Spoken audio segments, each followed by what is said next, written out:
Greetings viewers, if you click the video link, you're here to listen to me talk about the Smith and Wesson Governor. As you can see, that's the pistol I have in my hand here, and for the keen-eyed among you, if you've noticed in any of the videos where I'm shooting on the range and I'm not drawing from the holster, typically this is what I have on my hip. I really like this revolver. I'm a big fan of things that are multi-purpose, or at least give me more options than one. There is another one out there, the Taurus Judge, which I believe was the first one kind of in this genre of the long cylinder revolver that can shoot 410 shells. But anyway, this particular weapon here, it can shoot 45 long Colt, 410 shot shells, and 45 ACP if you were using moon clips. So it is a 6-shot revolver. This particular one is in black. It does come with a front night sight post.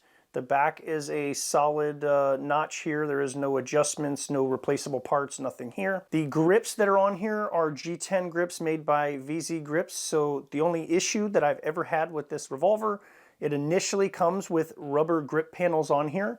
And again, when I'm on my property, I carry this thing around because I keep it loaded with a variety of ammunition for different purposes.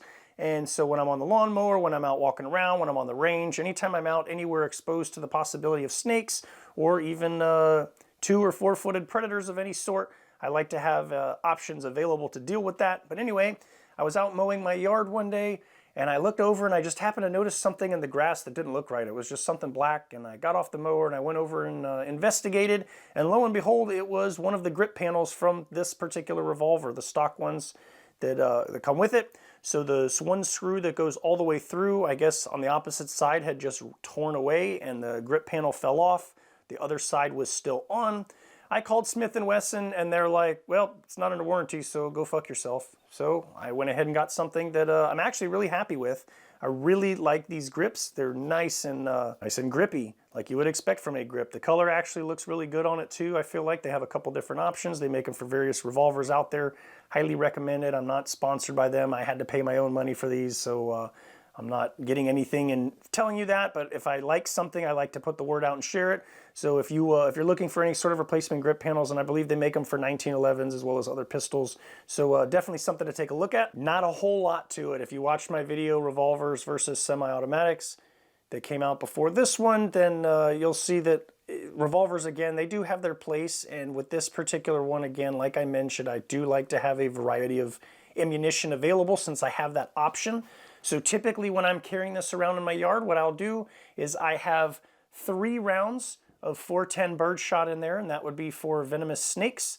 I really like snakes. I don't kill non-venomous ones, but unfortunately the other ones pose a risk to my friends, family, and animals, so can't really have them going around and screwing things up. So with those 3 rounds of birdshot, I also keep 3 rounds of Hornady 45 long Colt, and again, this would be for any predators of the 2- or 4-legged variety, because you never know what's going to happen out there. I usually leave it chambered so that my first trigger pull is going to get the 410 birdshot, because I feel like that's more likely to, and has happened and has been more needed. So this thing is a great snake killer. Obviously you are going to have to get a little bit close, but the pattern on this thing, depending on the birdshot that you're using, is not too bad.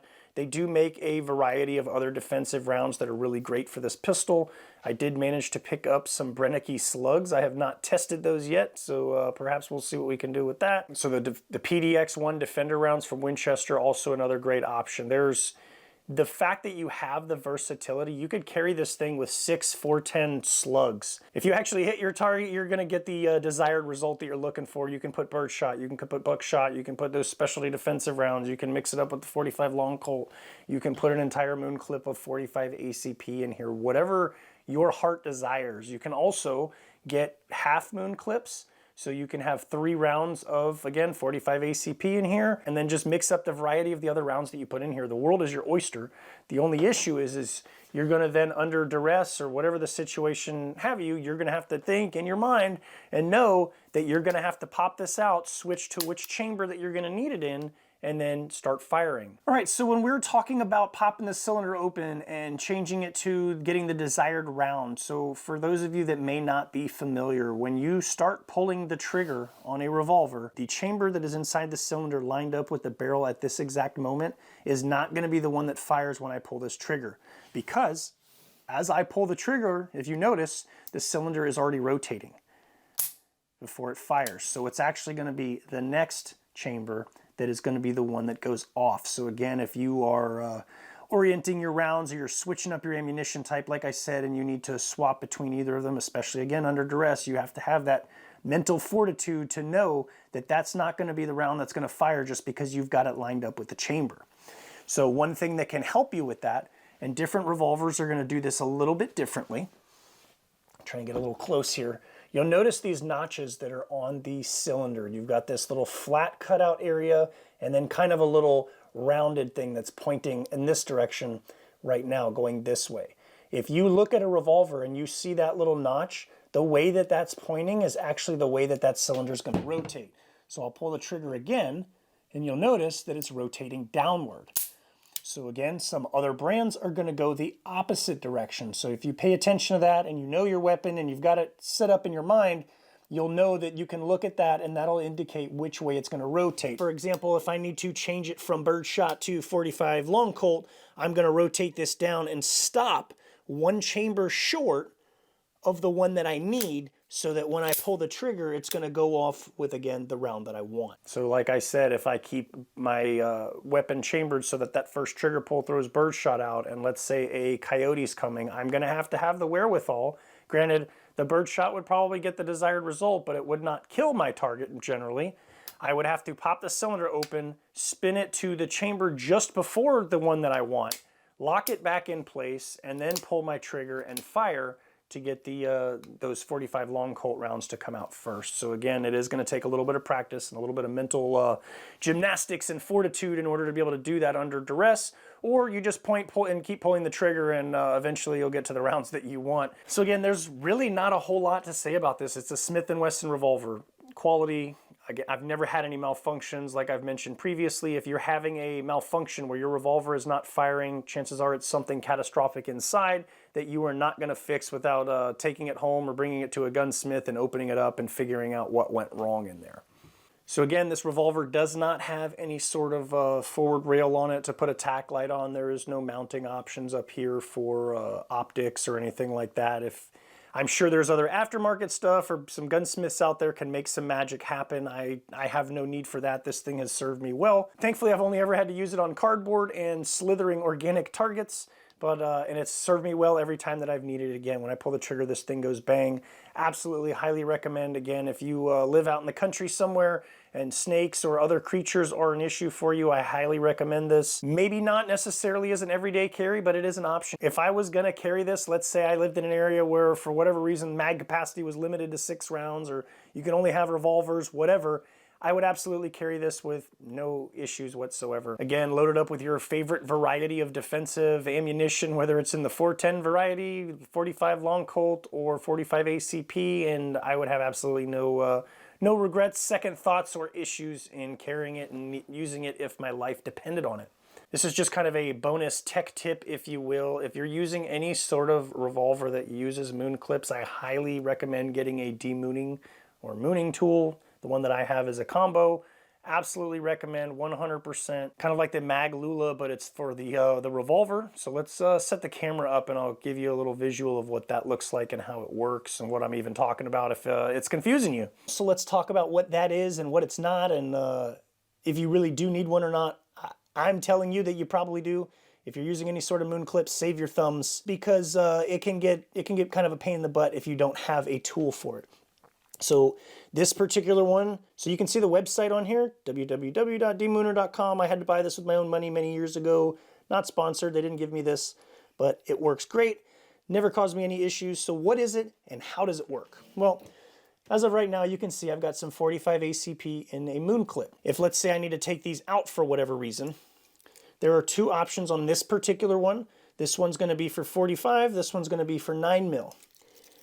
You use the bigger one for 45, obviously. It's going to drop over the top of the round, wiggle it all the way to the bottom. There's notches on here that this is going to fall into. So if I lift up, it's going to pivot, but when I get all the way locked in, it doesn't have very much range of motion. And all I'm going to do is in that locked in position, just pull, and it's going to take the round out for me. And you can just go down the whole line doing that, popping all these rounds out, and again, saving your thumbs, because trying to pull these things out or push them in here is a huge pain in the butt. Now, if I'm needing to put the rounds into the moon clip, you just drop it on this little center post and it pivots.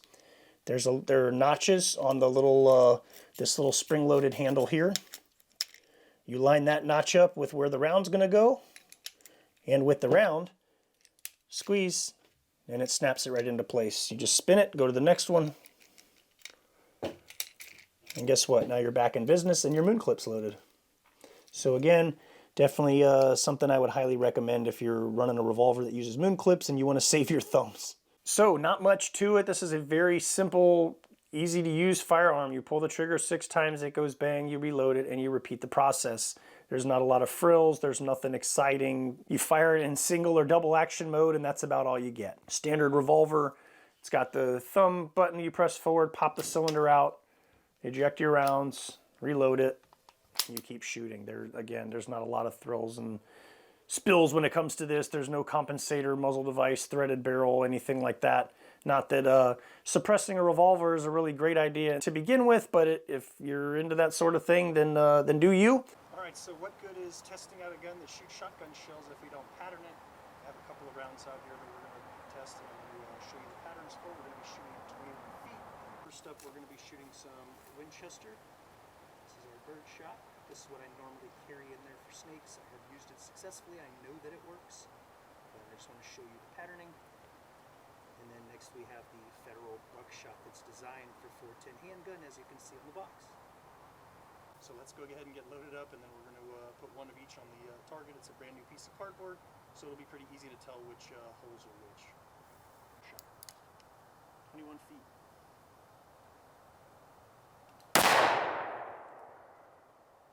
All right, so this particular piece of cardboard I was shooting at is approximately 20 inches wide.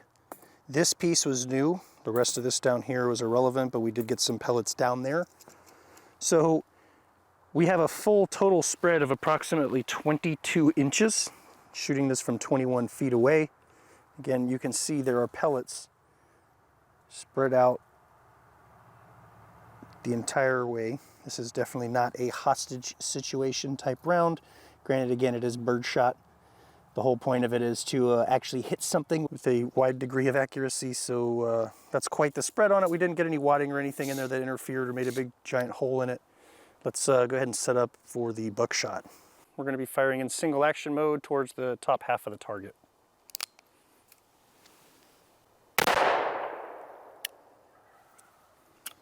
All right, so again, this is the same piece of cardboard we were just shooting at. I was, again, aiming approximately here, 21 feet. I mean, inside of 2 inches for all the pellets. So again, this is what our pattern's looking like, and that is at 21 feet. So definitely a little bit more appropriate for, again, hostage type situation with a little bit more degree of accuracy. All right, so again, versatile little gun, whether you're shooting 45 ACP through a pocket or you're shooting buckshot, birdshot, any other combination of different defensive ammunition available in the 410 variety, 45 ACP or 45 long Colt.